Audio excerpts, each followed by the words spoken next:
Welcome, welcome. I want to welcome you all to today's webinar, a conversation on evaluation in Ontario's youth sector. My name is Katie Rogers, and I am the Knowledge Exchange Director at Youth Research and Evaluation Exchange, or YouthREX. We're really excited that all of you chose to spend some time with us to connect, learn, and share this morning, and we're really excited about today's conversation.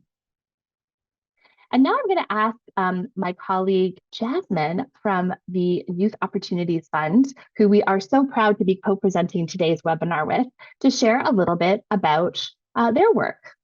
Thank you. The Youth Opportunities Fund, or YOF for short, is a Government of Ontario program. It's administered by the Ontario Trillium Foundation. It does invest $13 million every year into communities across Ontario. I'm happy to share that we're actually in our 10th year. We've helped fund over 360 projects, investing approximately $115 million into community-led and grassroots projects across the province. The YOF provides grants and capacity building supports, both to grassroots groups and community-based organizations and collaboratives that are focused on improving the well-being of youth and families who face systemic barriers. We do prioritize Indigenous and Black communities. The YF also prioritizes grassroots groups and collaboratives that are led by and for people with shared identities, lived experiences, and who face the same systemic barriers as those they aim to support through their project. And so the YOF does have three distinct outcome-based granting streams. Two of them are focused on supporting grassroots work, and the third supports broader systems level change. So the Family Innovation Stream is meant to help grassroots groups led by parents, guardians, or caregivers to carry out culturally anchored projects and support families who face systemic barriers. The Youth Innovation Stream is also for grassroots groups. It's led by youth adult partnerships to carry out projects that create and support opportunities for youth who face systemic barriers. Both the Youth and Family Innovation Streams do offer direct supports or programs and service delivery that align to our YOF outcomes. The Systems Innovation Stream is a little bit different. It focuses more on systemic level, and it looks at the structural barriers that harm youth well-being and offers more long-term supports for projects, as well as money. So grants under this stream fund collaborative work. It lays the groundwork for or implements systemic change. So the YOF also offers capacity building supports for all of our applicants, as well as all of our grantees. And that does include evaluation supports to help track grantee progress towards their outcomes once they get funded. So the application deadlines are coming up soon for anyone who's interested. I'd encourage anyone who is interested in learning more about the YOF to check out our website. It's at www.otf.ca. There you'll learn more about details about the YOF outcomes, as well as some of the specific application requirements, as well as the information needed to book a session with one of our program managers who can help you along the way of your application journey, or to find out more information about joining one of our many information sessions. So just one final note, our different streams do have different application deadlines and processes, as well as amounts that can be applied for. So just as an FYI, our grassroots stream, so that's the Family and Youth Innovation Stream, do use a two-tier application process. So you would be starting off with submitting an expression of interest, and that is due on April 17th. And our Systems Innovation deadline has only one application submission date, which is on March 6th.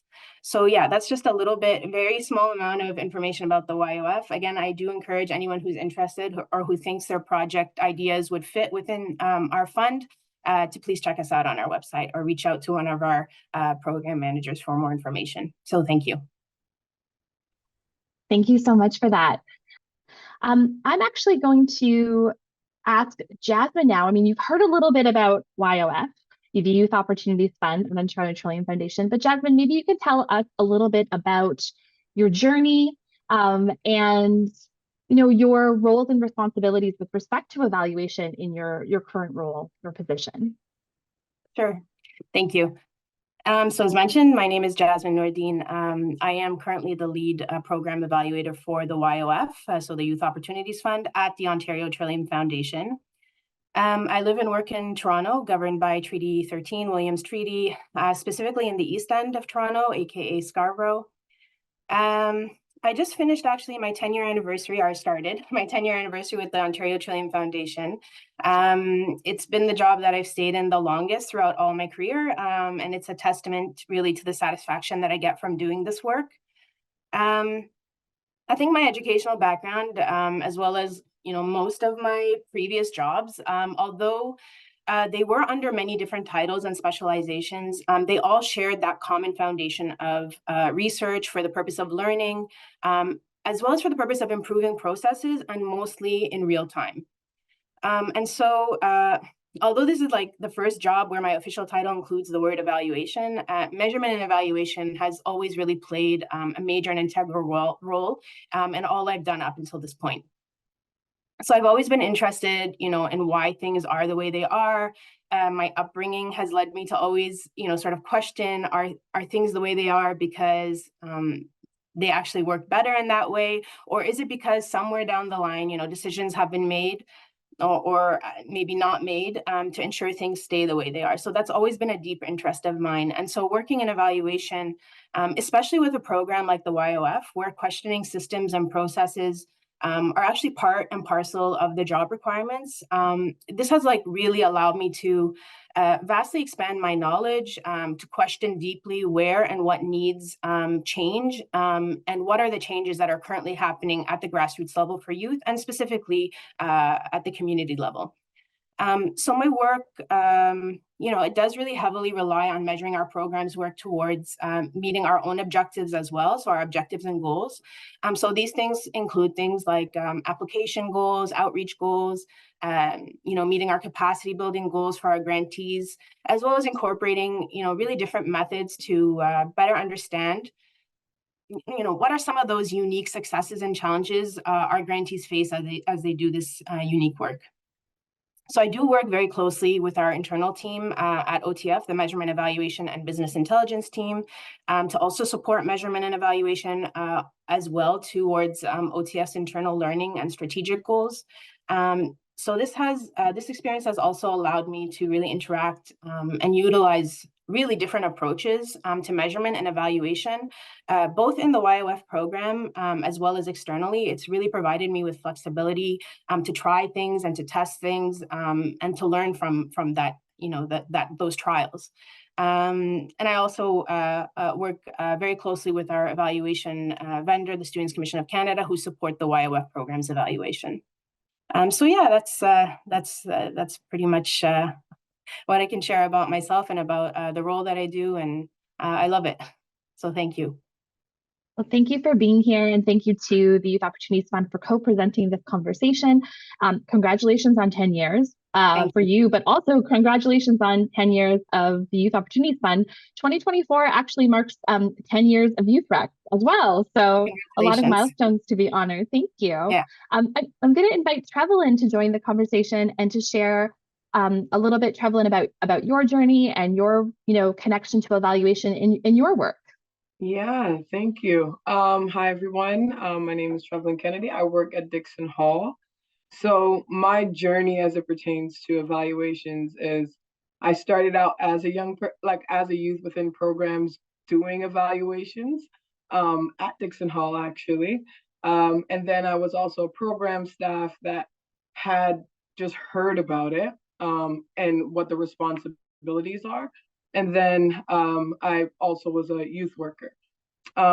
Today, I'm the manager of a project at Dixon Hall. It's called Building Leaders Out of Community Kids. It's called the Block Project. And my role with evaluations is very much so I'm responsible for implementing it. So I look at my experiences from as a young person, as a program staff, as a youth worker, and now a manager, and I try to couple what I wish happened, how I wish it was implemented.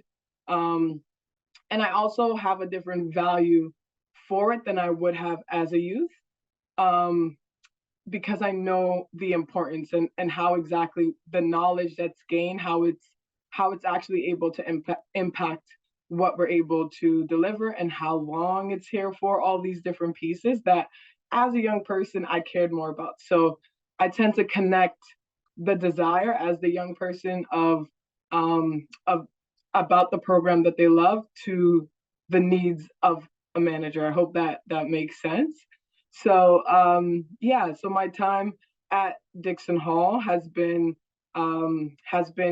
really building my expertise within evaluations to make it a process that's not like dreadful or like too busy with little details, but just holding a big picture and finding everyone's piece or desire along the way. So yeah, thank you again. Thank you. I think a lot of folks who are joining us will probably relate to different aspects of your journey, Trevlyn, and some of the challenges and successes you faced in terms of evaluation. I'm going to ask Marissa to join us and to Marissa, if you can introduce yourself and share a little bit about your journey and a little bit about how you connect to evaluation in your current role or position. Yeah, absolutely. So thank you so much for having me. So I've personally had a journey in more of the education sector, and it has been incredibly rewarding. It started with me doing my master's degree, and through this, I was able to focus on education theory and practice. And then this led me to becoming a secondary school teacher, actually. And those two things coupled together really helped me and my approach to education and to teaching. And yeah, so it was really in my master's degree where I started to have an interest in education research. And after doing my own research study, my interest in participatory research, so involving community stakeholders in the research project, really started to grow. And yeah, this has just been obviously super important to our programming and the communities that we serve.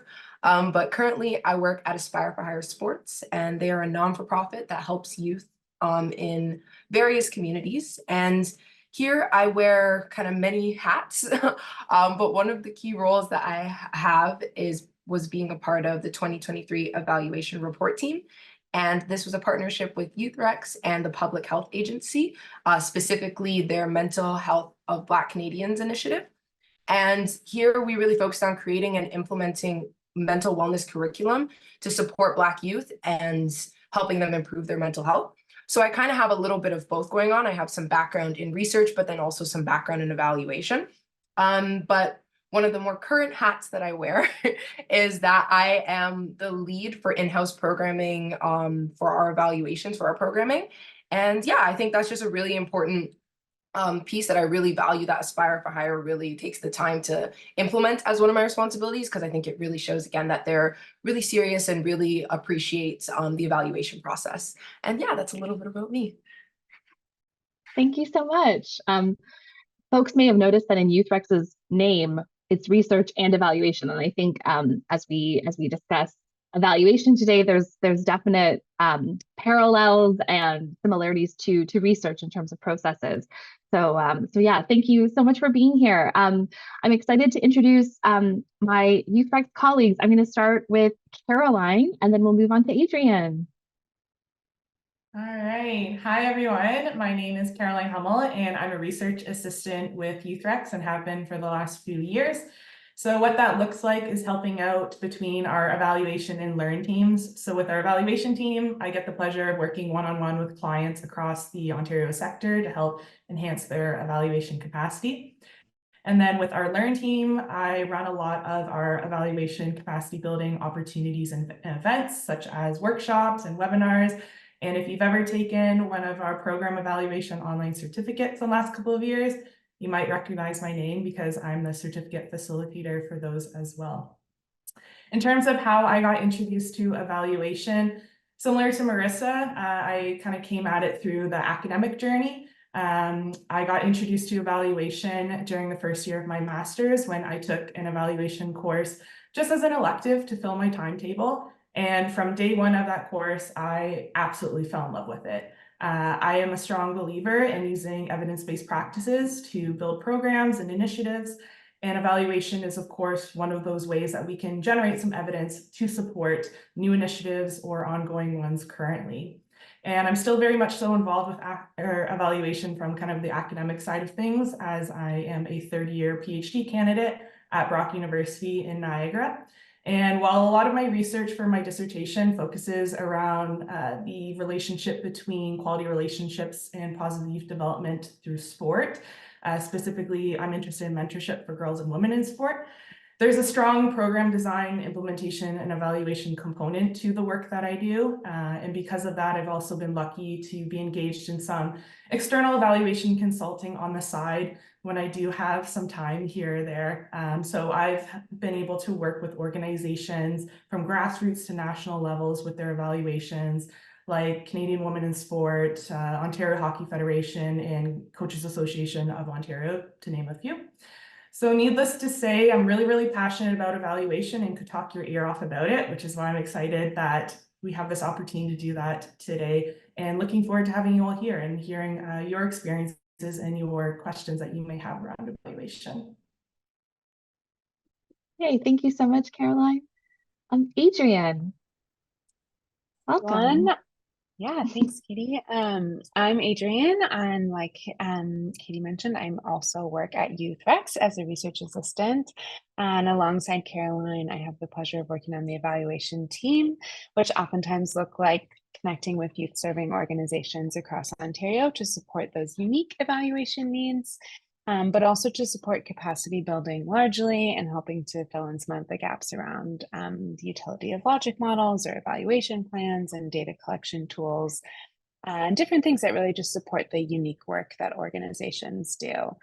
And I come to YouthREX with a background in evaluation and especially around youth engaged processes of evaluation. I'm currently a PhD student at York in the social work department, looking at how large-scale institutions and systems engage young people at the leadership and decision-making level. I'm especially interested in how those processes work in mental health systems.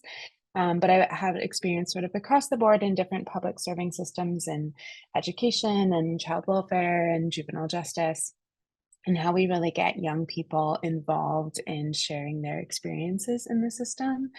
Throughout my career in doing research and evaluation with different youth populations and engaging them in those processes, I've really found that youth are excited about sharing their ideas and wanting to have an impact on these systems that really impact them. And I've come to see evaluation as a strong tool to do that, to give them a space to really kind of share their experiences and share their voice to impact these systems that serve them. I think as youth serving organizations, oftentimes we're really looking to make sure that we best meet the needs of the young people we serve.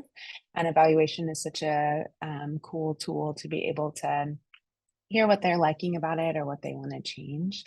And so through that work, I've also been involved in the process of building and planning and implementing youth advisory councils across sectors is another way that we kind of just can hear from youth more regularly and hear their ideas about how to improve different systems and what that looks like and how we can engage them in planning evaluations.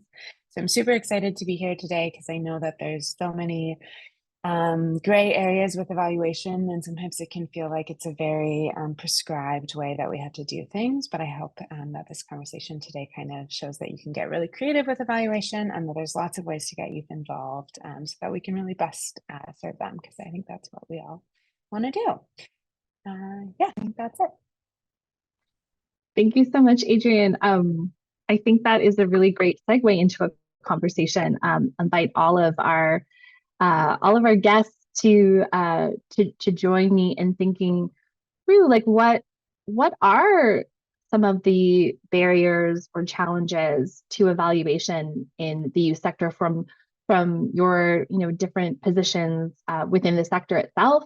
What would you say some of the barriers or challenges are? And this, I think, connects to a question that we all discussed when we first came together around, like, who is evaluation for?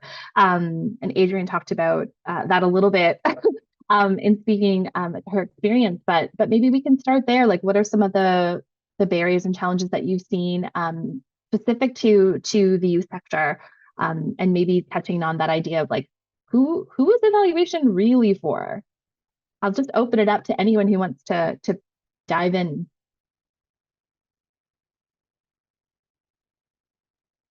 I can get us started, just get the ball rolling. And Marissa actually said something that kind of triggered this in my mind. But the thing that I've noticed and even experienced ourselves sometimes through the work at YouthREX that seems the biggest challenge with evaluation is capacity. And when we talk about capacity, this could be, time, resources like funding available to carry out evaluation, but also human resources as well, like having staff available to help with evaluation. Because and what Marissa said that really triggered this is that wearing multiple hats analogy, that oftentimes, especially in the youth serving sector, organizations don't have a designated evaluation person per se, like there isn't an evaluator hired on for staff, that evaluation is often an add-on responsibility for all the other things that staff are already doing on top of that. So because of this, sometimes it can be a very overwhelming and intimidating task, or it can be put on the back burner, is what I've heard from some clients that I've worked with in the past. So really it's, how do we get it to the front burner? Like, how do we get evaluation more of a priority, like especially working in a context where we have a little bit lower capacity for that. So that is something that I've personally noticed has been a really big challenge around evaluation. And it's something that, I'm sure we'll talk about some tips and tricks for how to prioritize it a little bit. But I'll stop there and I'll pass it off to whoever else wants to go next. I can go next. That's okay.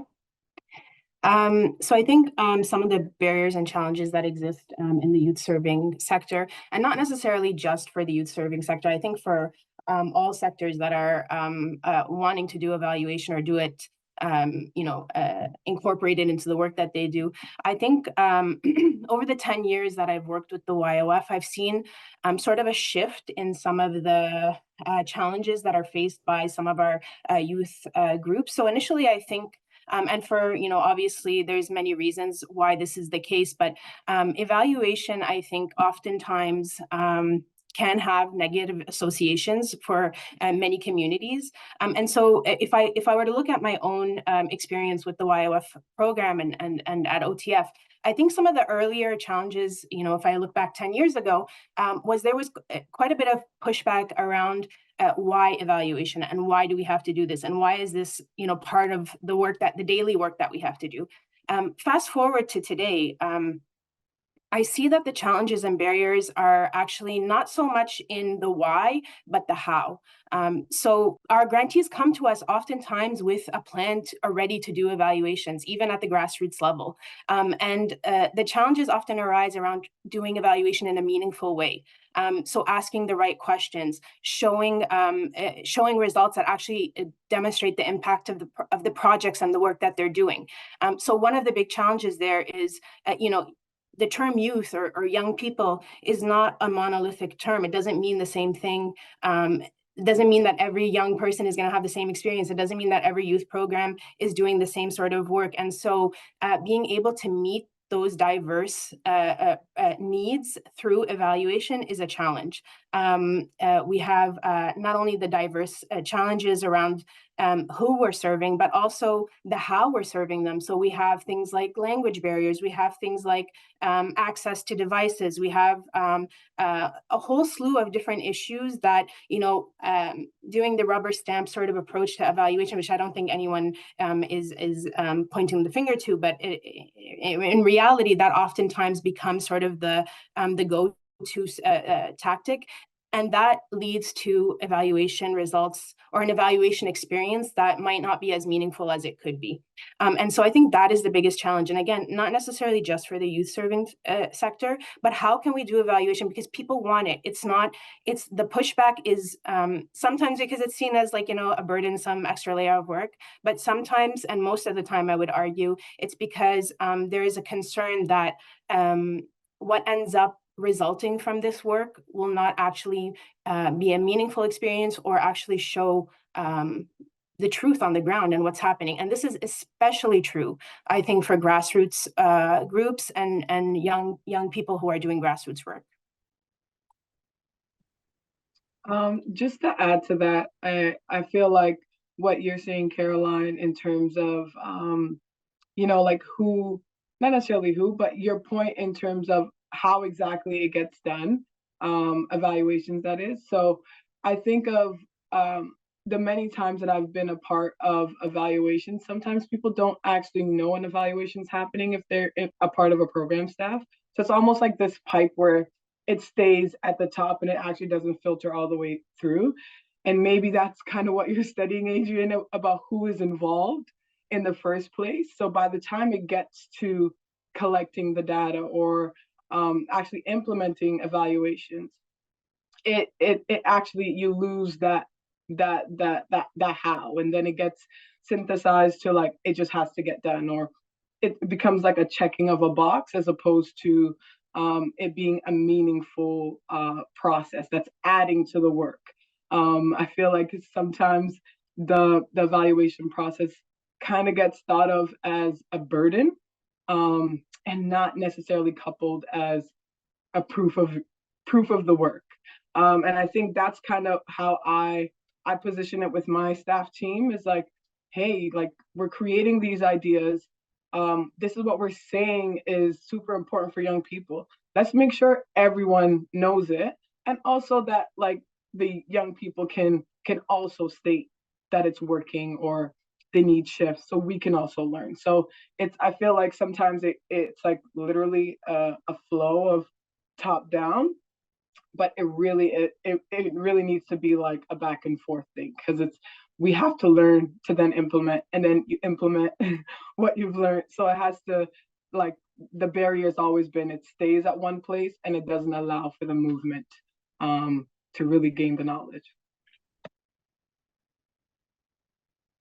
Yeah, I was going to jump in here as well. I really like the conversations that we're having around like this challenge of the how rather than the why, because I know from our side of things, there's kind of two things existing at the same time. It's us actually trying to implement our programming and then also at the same time going through our evaluation process, because they start and they finish around the same time.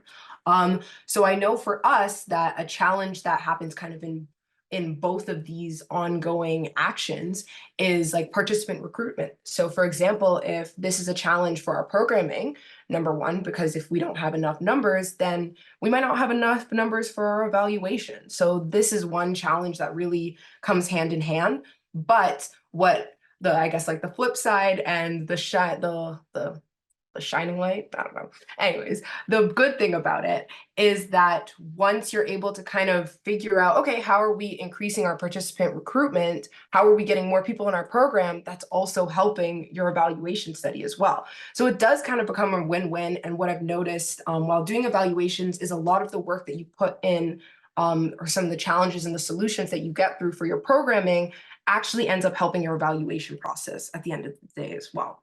So that is one barrier challenge. Again, definitely focusing on that how.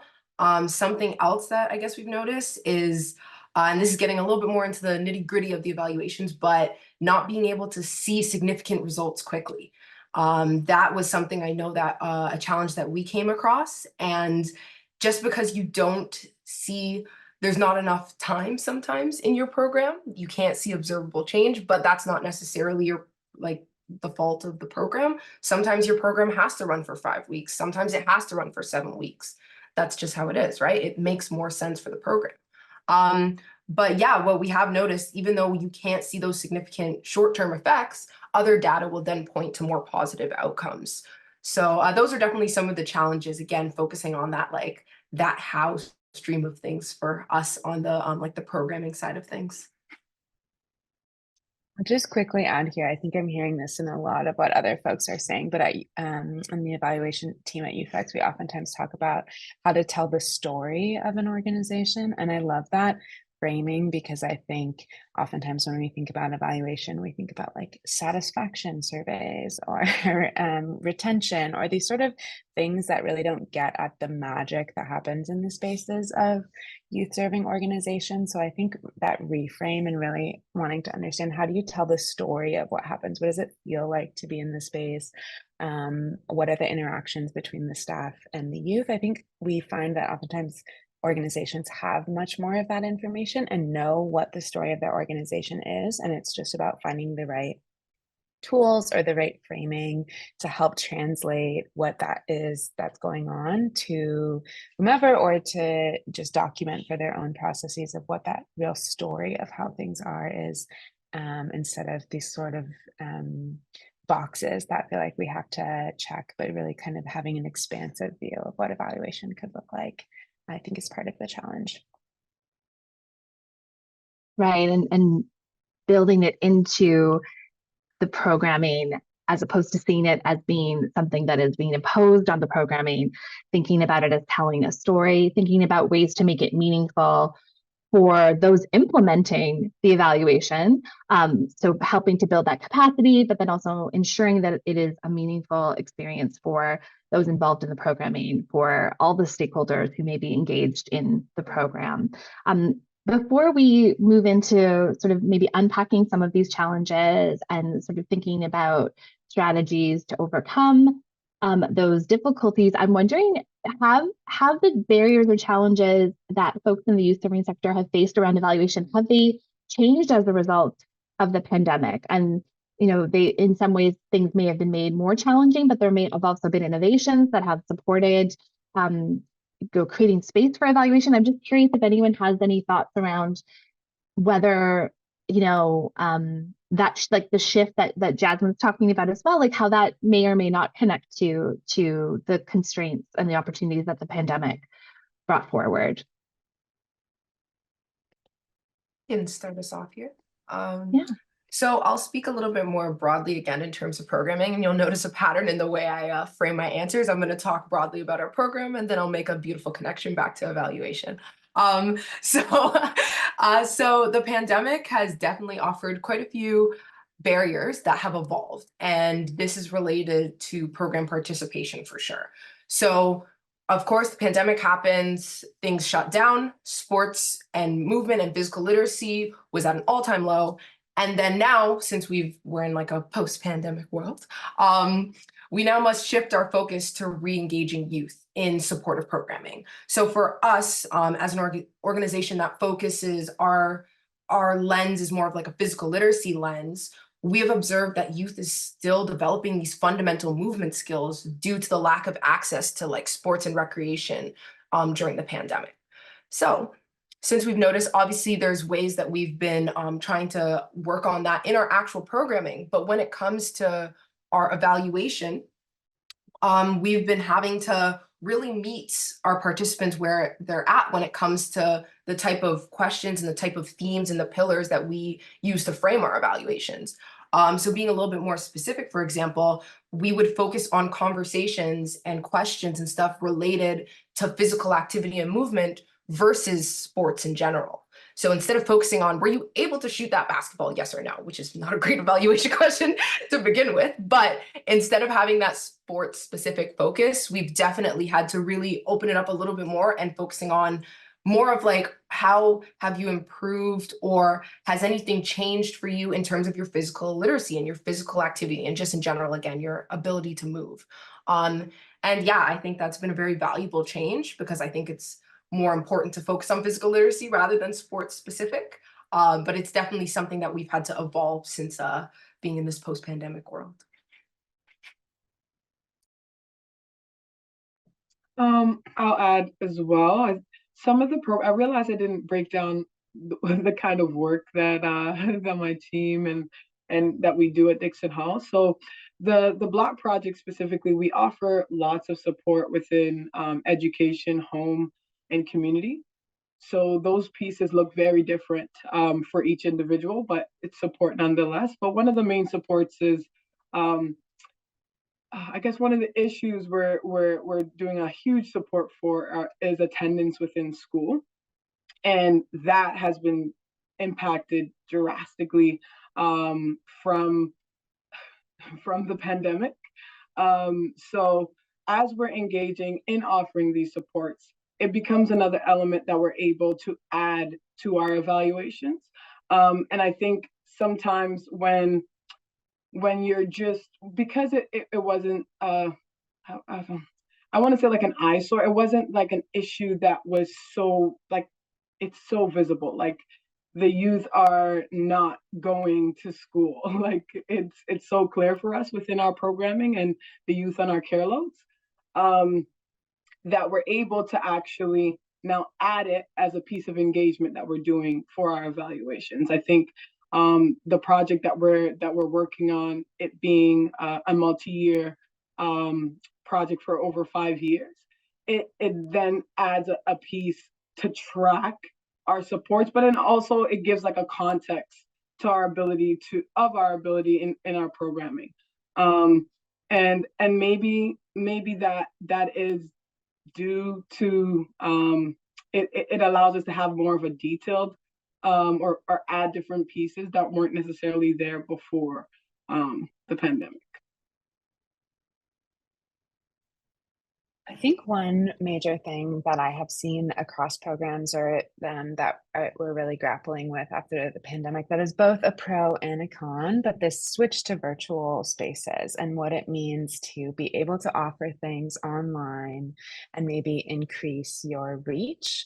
But what kind of drawbacks there are with that? Is there greater impact when youth are in person at your program versus being online? And so that kind of breadth or depth question, and then how to evaluate those difference. I think young people are able to have such a nuanced conversation about being online. First, they're like so much better at being online, and then I think a lot of us maybe work in these organizations in terms of using the chat and the whiteboard, and they're on Discord, and they're doing all sorts of things to engage with each other. And that maybe we have to be more creative about evaluating, and then also hold space still, I think, for what the limitations of those kind of virtual spaces are, and really providing space for what that looks like too. And I think that kind of balance of how to evaluate virtual spaces, how to understand a process of evaluation of that. I mean, do you switch to going back in person? What are the kind of challenges with there, especially with so many programs that started during the pandemic and maybe were virtual in their first phase and are now looking at being in person, sort of kind of the opposite shift that we had going into the pandemic. There was such a struggle to get online, and now we're kind of seeing how we can get back in person. And so I think that is just something that has come out of the pandemic, but there are, so many tools for virtual evaluation and for evaluating those kinds of spaces. And I think just remembering that youth are oftentimes, when they have access, which is a whole other challenge, but youth are oftentimes more comfortable in virtual spaces than maybe we are. So I think holding all of those things is maybe a new kind of challenge and a new opportunity that's come out of the pandemic. So funny enough, my supervisor, one of our colleagues from EBC, and myself actually did a study that kind of addressed this exact question in the sport context. We explored like what sport organizations were doing for evaluation practices and priorities before the pandemic, and then how things may have changed as a result of the pandemic. And I would like to make the argument that anything that we really do in sport is transferable to any other context. A lot of the lessons learned that we have in sport are what we're seeing across the board for a lot of youth serving organizations. And something that was kind of an unexpected finding and more of a positive result of the pandemic was it caused this forced period of reflection for a lot of organizations. So our organizations talked about how before the pandemic, they're kind of going a million miles an hour and never really had a chance to just stop, catch their breath, and talk about what they were doing for evaluation internally with their staff.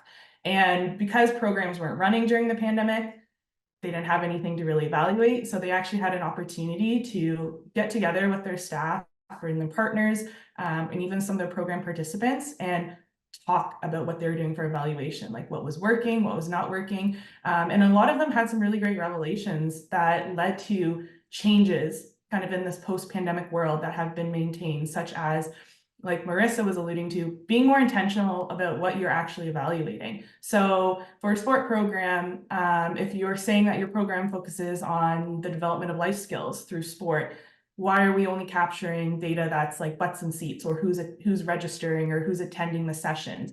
Why aren't we asking questions related to life skill development, or having little side conversations with the youth? But then also, as Adrienne was talking about, exploring more creative ways to collect data that makes sense for program participants. So in sport, we can use movement-based evaluation methods and incorporate games and make it fun rather than having our athletes sit and fill out a 20-minute survey that was affecting response rates, and even administering some of that stuff virtually. They're already experiencing that virtual fatigue from everything else being in this virtual context.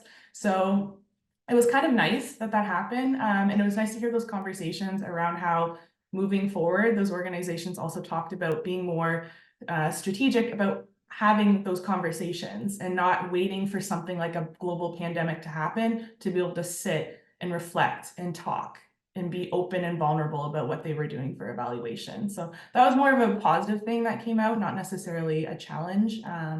But just wanted to share that because it was really nice to hear that those conversations were happening and are still continuing to happen now. And having to be responsive to the context in which you're working, and having to be responsive to your team members and your funders and your program participants, I think connects back to that idea of how do we make evaluation meaningful, and also I wonder how that connects also to capacity. But thinking about a question that came up from folks who wanted to join the conversation today is around how do you engage youth? How do you meaningfully engage youth in program evaluation? How do you build their capacity for evaluation?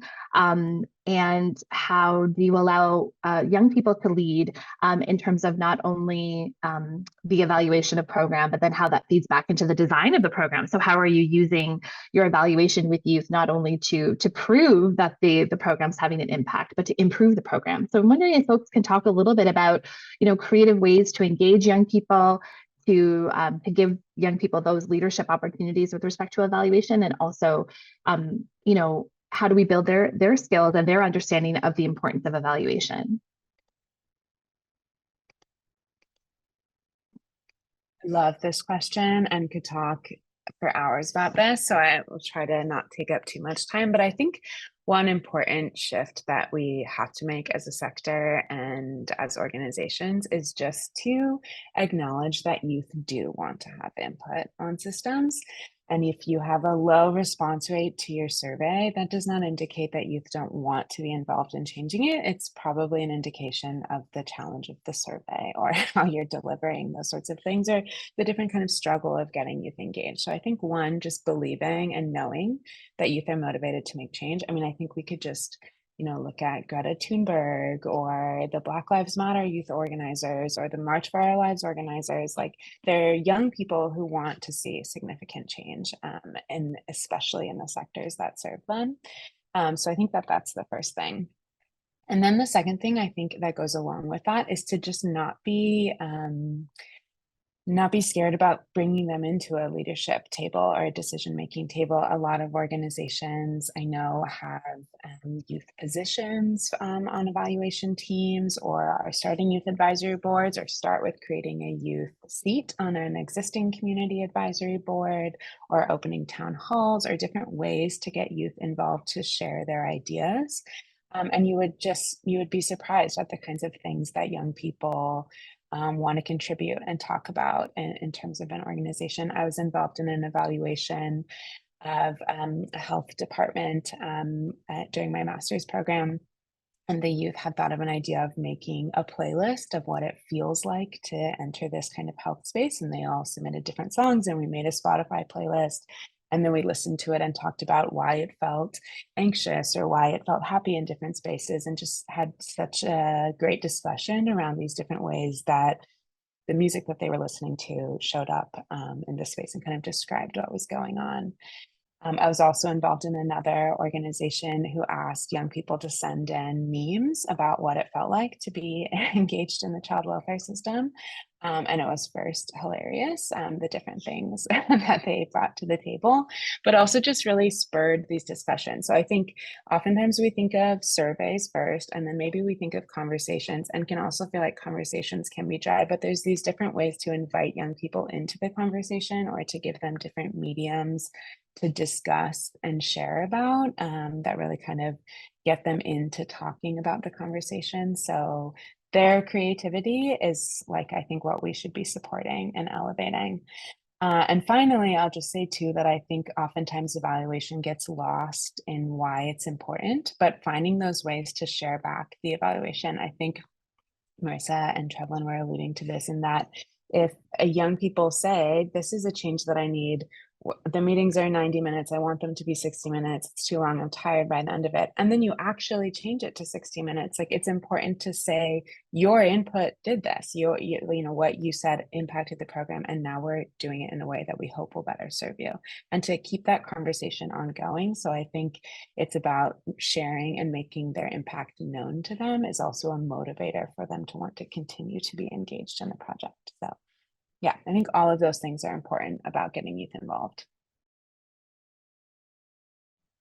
Yeah, I really love those ideas and those mediums. Sorry, Jasmine, I realized you were about to speak. Go ahead. One of the ways that we engage youth is, and maybe this also taps into what your research is, Adrienne. It's more like a youth council. So we have a group called the KYM group. It's called KYM, Keeping Youth Motivated. And essentially we use this group to like push all of our engagement with young people. Like, they know best, they know how. We may have the resources, we may have the connect, but we want them to constantly be leading. And it's part of our vision and our value. We're building leaders out of community kids. So once they're in these leadership roles and we're able to support them along the way, we get so much benefit from them, especially in our evaluation process, because they're able to let us know, like, you know, you want to offer tutoring, but no one's coming because we're all going to Omar's program on a Friday. Like, it's not the day for us to come and engage with this. Can we do this on a Saturday or whatever day? And it's also like a huge part, like, for us in terms of having a council, is that they're able to be creative and like almost create from the ground what it is that their needs are, and be reflective about it. I like, my experience was, I was also a part of the Kim group when I was growing up. And I feel like it's part of the legacy of Dixon, and kind of the way that they always center young people. And I just, with our team, in our work, it's always centering the young people. And I think if we always have young people at the center when it comes to thinking about even how to engage, or thinking about how to get their input, or whatever it may be, a part of an evaluation, or part of the outcome of a project, is to start with them. If they're at the center, you start with them, and I think they'll also let you know how they'd like to be engaged. They'll tell you, you know, I'm not really feeling a survey, or why don't we just have like a games night, and then everyone, you can ask these questions and we can do a jubilee, or whatever it may be, to get your information. One of the other things that I did before coming to Dixon, so within the community that I work in Regent Park, I also ran my own programs.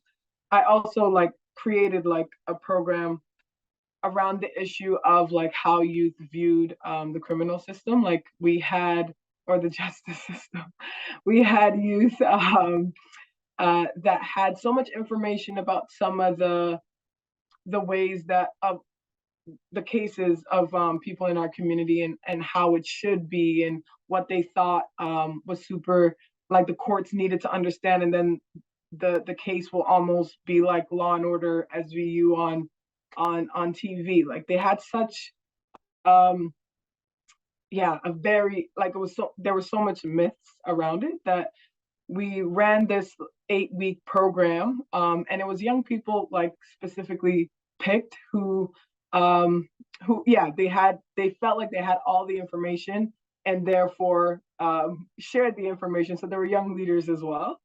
And at the end of the program, what I ended up doing as part of the evaluation piece, was to have them create like a video, like a way of talking about their experience, what they thought they knew, what they got out of it, and what they'll what will they share? Like, so then it allows us to see like from beginning to end their transition, but also like what the mindset still is amongst their peers.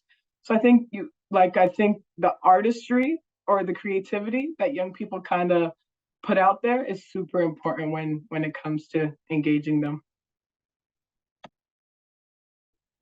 One thing I'd love to add to this conversation, because I'm also a huge believer in youth engagement, and youth are the future, right? And we should listen to them and get their feedback.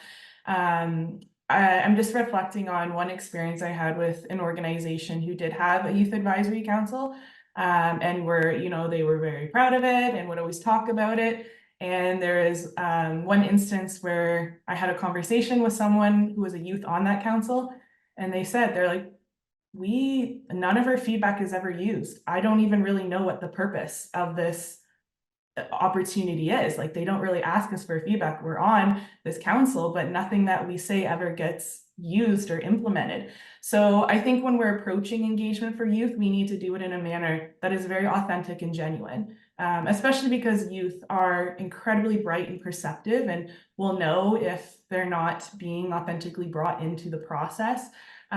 So, hearing from like Trevlyn and Adrienne, like these are examples of how to authentically bring youth in and value their input, but always just be mindful that, we want to ensure that we're avoiding that kind of like tokenistic approach to youth engagement, and doing it in a way that is respectful and genuine for them, so that they know that they're valued, and that they're respected in this process. I love what's been shared about centering youth and making this an authentic process. I agree with so many of the things that have been said already. I think one of the main theme that I've heard is being sort of flexible to the way that we collect data, and to the way that we ask questions, and to the way that we do evaluation. But one other thing I'd like to point out is the post sort of collection of data. I think the engagement of youth is just as important at the start as it is at the end, or not at the end, but at the almost the most important part of it, which is the data analysis. And what we've noticed with many of our grantees is that the more engaged in the process, the grantee who for the YOF, a majority of our grantees are youth themselves, the more they are engaged in the process, and the more they're invested in the process, and the more they engage their participants in the full process. So not just at the beginning of collecting the data, but sort of that full circle of like, this is what we're capturing, this is why we're capturing it, and this is what we're seeing. What do you think about these results? Sort of bringing them in at that point as well can do wonders for your for the investment and the engagement of young people within this entire process, because oftentimes they can provide such context. Even with the results, you may read something, even if the numbers tell you one thing, or your analysis of the qualitative information may be telling you one thing, additional context from those participants that initially gave you that data to work with can provide just so much more rich capacity to analyze that data and understand what's happening on the ground. It'll also demonstrate to them that, like, hey, I'm not just coming here to, especially if you work with an external evaluator, I'm not just coming in here to pluck this information from you and leave and do something with it behind closed doors that you'll never see again. I actually want to engage you throughout this entire process. And when you do make changes because of a result of evaluations, or when things are implemented, to come back, which has already been mentioned, full circle, and say, this is because of what we heard from you. This is because of the context that you've provided. You are leading to these changes, and you play an integral part in us understanding how to serve you better. So I think just speaking to them from that point of view can do wonders.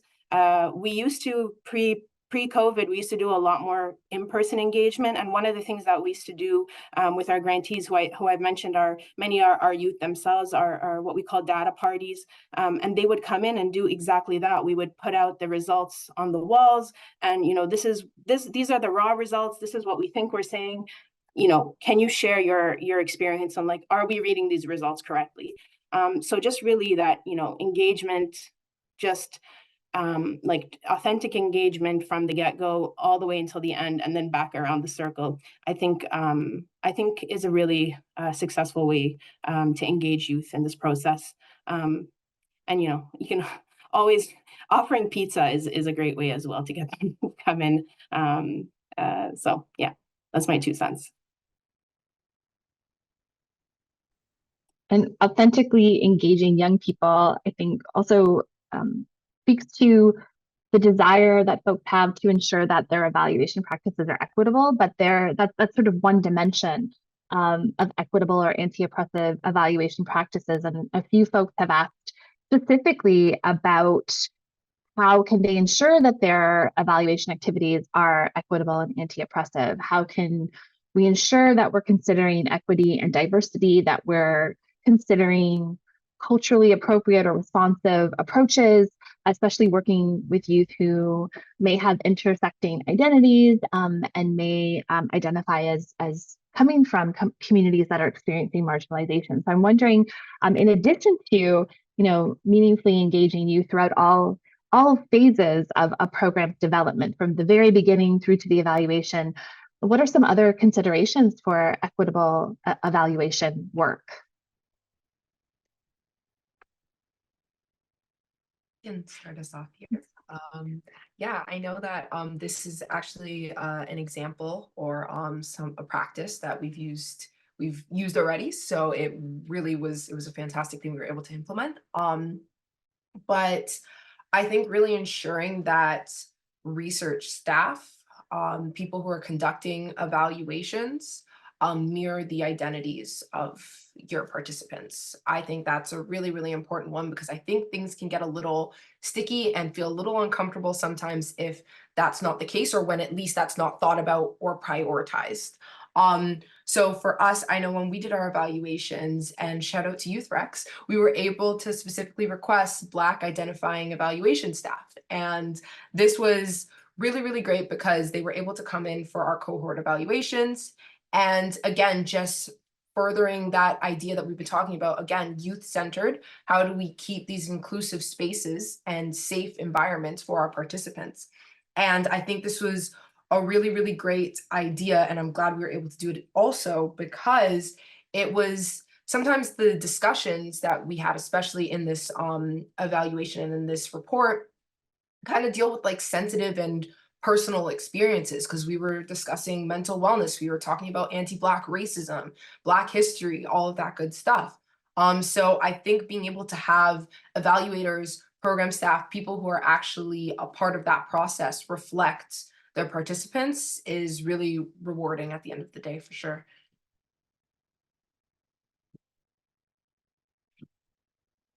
Another thing that I think is helpful too. I mean, obviously, all big fans of evaluation here, but I think it helps to kind of keep in mind that sometimes the youth communities that we work with are already surveilled in so many aspects of their life, and that evaluation can feel like surveillance on whether or not things are good, and it can take away from some of the specialness of the program if they have to fill out a survey at the end of it and say, how was the program? Or just fill out more paperwork. I mean, especially in the mental health sector, I think, there's so many forms you fill out in the process that at the end of it, it's like, this is too much. And so one thing I think that helps us, and in the consultations that we do, is just grounding yourself in what your evaluation goals are, so that you're not asking just a bunch of questions. You're not just giving the long list of demographic sheets or outcomes that maybe you think you're going to use later. Like, just take a little bit of time to have a good plan going in, so that you're not asking way more things than you're going to use. And that helps the young people too, because what they're saying is actually going to make a difference if you have kind of a narrower scope.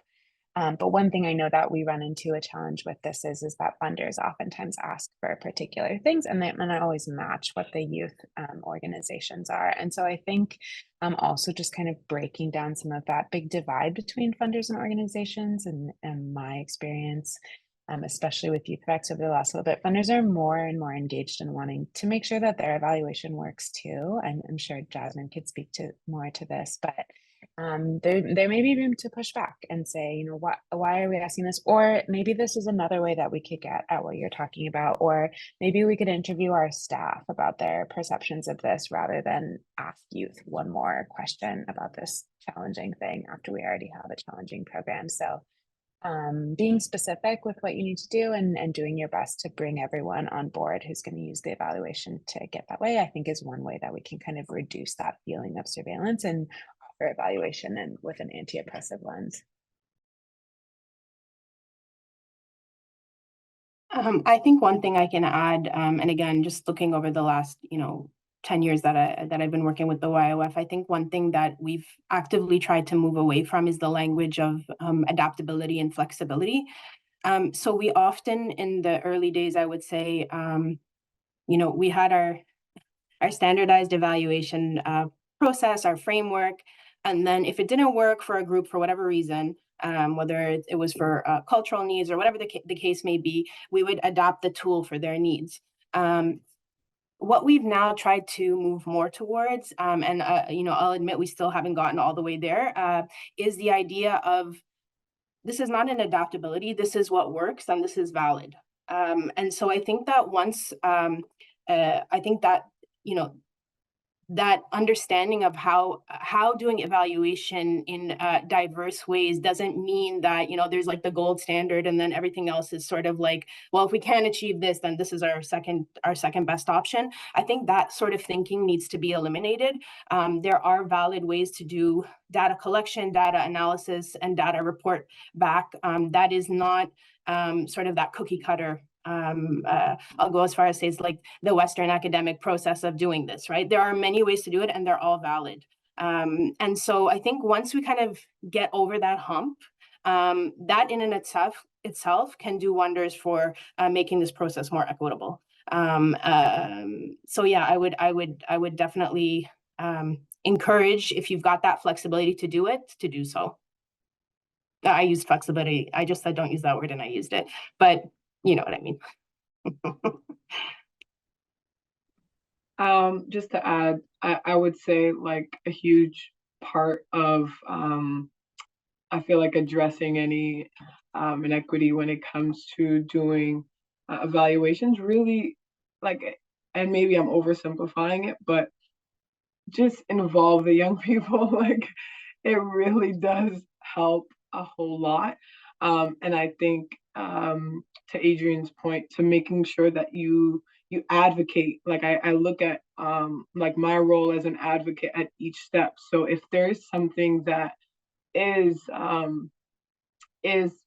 very much so on the border of surveilling, or it's just like it's too much, it's definitely to push back and also to ask, like to ask more specific questions to make everyone happy, and it's negotiating with what the funder needs.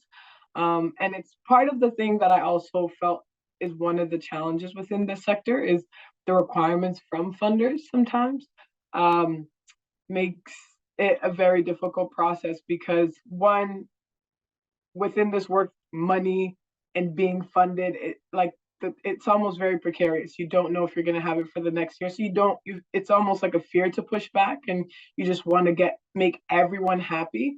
But I would say that comes with a cost.